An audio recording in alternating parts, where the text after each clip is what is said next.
But it's only different because it's more freeing. For me, the world record has always been the goal, and so in my mind I have many milestones to that, and so one was the Olympics and learning how to perform well on such a big stage, and then it's the American record, and so all these things getting me closer to that goal are always very important, and so being able to jump to a 4 at such a way earlier than I expected to is very freeing for me, because in my mind there's no limitation except for me, and so if I didn't jump well, I know that it's not something physical going on. There's just no mistake in the training. It's just me doubting or having fear, and so having the freedom in Christ and confidence that that I know that I should always have is very important, because this is what I train for. So if I train all year and then get out to the competition, it's like, oh no, I don't know if I can do this. What have I been training for? So it's only different in the aspect of it's more free.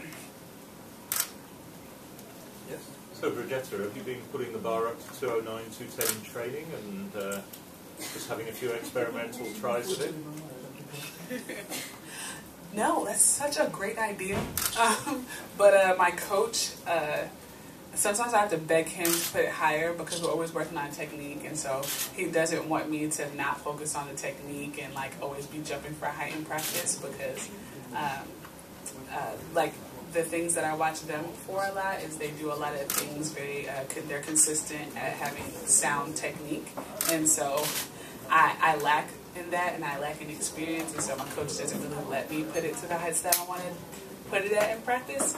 But we have been putting it to 6'4", and I was like, yeah. So now I can practice being calm at higher heights. So. Have you finished your studies now? You graduated. Yes. So Shelley Ann Fraser-Price was talking earlier today about what a relief that was. How does it feel for you? Man, it feels so good. It feels so good to be graduated, especially because for me it's balancing training and making sure I take care of my body, so I have rehab, and then I have to go do community service, which I love doing community service. I love talking to different high schoolers and all the little kids and stuff. It's so much fun. And then I have a whole full day of class, and then when I get home, and then I had an internship this year, and then I get home and I still had to practice and prepare for the next day. So I was getting this year 3-4 hours of sleep. I was so sleep deprived, it was not funny. But falling asleep, and I didn't know I was falling asleep, just random places. If this is during school now, I'd be and would not know. So it's so much better to be not at school and I have to wake up early, get sleep in. Are you going to stay in Arizona? Or lots of people, as soon as they go pro, lots of American athletes suddenly change their location. They disappear off to other places. We were just talking with English Gardner. She's relocating to Los Angeles. Are you going to stay in Arizona? In Tucson? I'm moving to Los Angeles too. Ironically. I'm moving to Los Angeles, but I'm still keeping my same coach, and I'll be training with him and stuff. But with the collegiate season and the professional season, it's very hard. After London, I didn't really get that much of a break, and so going right into it after such a high experience, and not really getting a chance to reset mentally or physically was so difficult, because especially as an athlete, in my opinion, 90% of what you do is mental, and so not being able to showing up at meets and just not being able to focus at all, it's just really hard, because it's man, I don't even want to be here right now. If I'm honest with myself, I didn't want to be at indoors collegiately. I was tired, and so moving to LA will just help me to train, give me a different environment, and at nighttime I'll be able to take acting classes and work on my singing. So so I'm really excited to not be a student, but also work on my music as well as being an athlete, and just having a whole new world. Question for you too. Women high jump was under the spotlight last season with Blanka, with Anna, and yesterday men's high jump was under the spotlight with a huge high jump of Bodarenko. Is there a match between men and women to be the first to break the world record? Why not? They deserve it, definitely. I mean, it's such a long time we've been in the spotlight, and I'm very happy for them for them to come out of the shadow. So it's a good thing, definitely, to see this 241 attempt on the world record. It's a huge thing, and I don't think there is any competition between women's high jump and men's high jump. It's just, I hope for them to break it soon, as well as I hope for us to break it soon. So Women's world record is older than the men's. Yeah. 87 to 93. You girls have to go fast. I disagree. I say yes, only because I feel like it makes it exciting. Like the same way, the reason that men's high jump is so exciting is because there's so many guys jumping high. And so the same thing with women's high jump is you always have an exciting competition. You always have that like, oh snap, who's going to jump higher today? It's not like one person dominating all the time. You hear the same story all the time. And so with the women's high jump and men's high jump, I think track and field as a sport, athletics as a sport, really gets a chance to transition and take the focus a little bit off of just sprinting, just short sprints, to really pay attention to what happens on the field as well.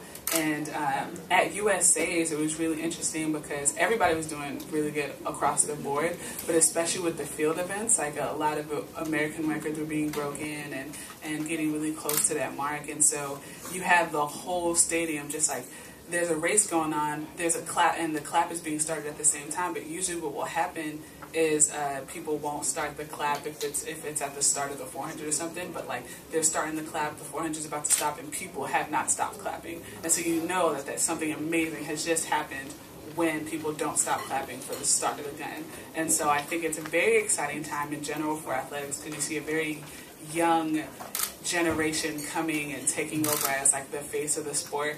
And so with this also happening at the same time as like the world records being challenged on both sides, you have a great new dynamic that has been introduced. It is true. Yesterday, when I watch on TV, I prepare my back for living here, and when I watch the Bondarenko's jumping, I sit and say, it's so easy, wow, and it's really looking amazing, really, and it's bad that not all attempts will show us, because I think that it was very nice fighting with the American guys also, but you know what, this guy, like a young person, when you don't understand what you're doing, not in the bad mention, no. He just trying. He take this wave and go on. And yesterday it was so nice when I sit and say for me, feel it again. And I think that everybody understand me that I say.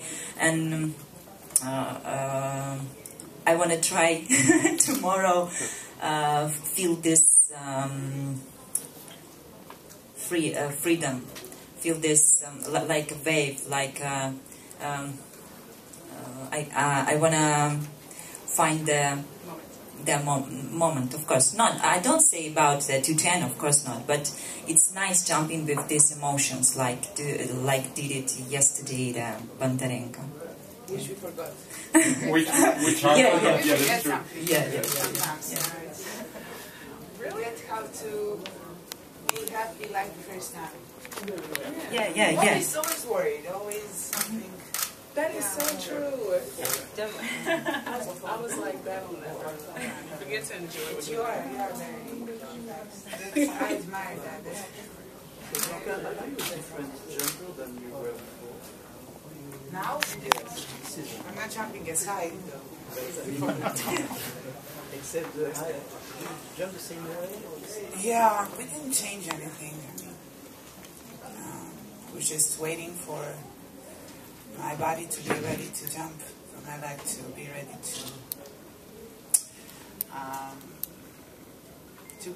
to get a little healthier, so I can train, but nothing special. No different, no changes in technique if that's what you were thinking. How do you explain that the high jumps records are so old, men and women? I mean, there's also another point of view. The level of result in these past years is much bigger than in the time when world records were broken. So, I More don't know. people high, but less. Yeah, but I think this has much more quality than those times when you see that you don't know who will win, you know, and there are always fights around 205 in big competition, which is great. It's crazy results. So events are longer, so it's more difficult at the end. Anna jumped to 07, Yeah. I jumped to 08, and there were some jumps to 06 from other girls, so it's not that different, you know. Anna knows that it's not when you hit that perfect jump, then 207, 208, or 210, who knows, you know. In that moment, the bar was for me on 208, for her on 207, for Steph on 210, you know. So yeah, it's not easy. Otherwise, it wouldn't be a world record. We were talking about training earlier on. What is your highest bar in training? I know it's different for a lot of people, but if you have one. My best training result is 204. And who asked about the 210 in the training? I don't know. Maybe, did you try do 210? I tried. You tried? I tried. I never.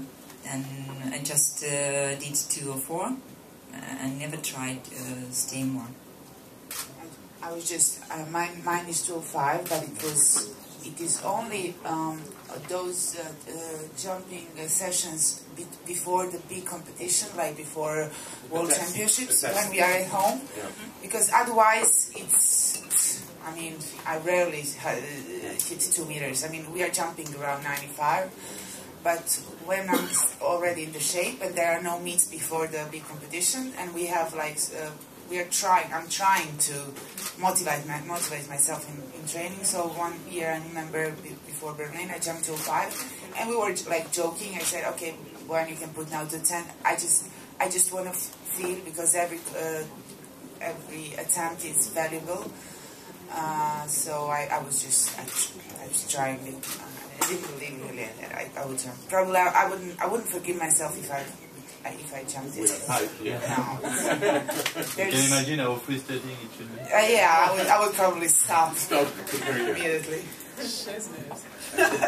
And Brigetta, your coach, doesn't want you to test. No. No. That was Do you want all this we to want. speak with you? Yes, talk with Micah. Tell her, please. I will tell it. The thing that frustrates me is because the guys, like, he'll let the guys just go at ridiculous heights, and then as soon as I step up, like, okay, it's my turn, I'm ready, let's go. He's like, no. No. What? Frustration. Yeah. He keeps you with that frustration to come. He keeps her hungry. Yes. Look, what? Are you kidding me? Maybe do that in 2 separate sessions, like where I won't know. But if we're practicing together, and you're like, yeah, go ahead, Nick. Go. And then as soon as Brigetta steps up, you want to be like, I'm sorry, please sit down. Anna, you do some training sessions at 2 meters sometimes? No? No, but when you're in shape, you do because. Yes, I jumped to. But you training technical sessions at 2 meters when the bar is high. You know what? It's different every time, because before, when I can jump to 95 in the training, I was absolutely sure that I do more 2 or 2 meters. Right. But now sometimes I can jump in 2 meters on the training and come to the competition and jump in 95 like it was in the Oslo. So It's a main question why you can do it, of course, and yeah, yes, it's, of course, it's a mental, yeah. But I want to say that it's not so easy jumping on the train in all times, 2 meters and more, and of course you have it's close different. To 100%. Yeah, of course, and you have different ideas. What do you want to do? If you do, like Blanka says, like a test, your shape, how you feeling, it's okay. But if you want to do the technical attempts, more jumping, I think it's enough. 195, 190. So.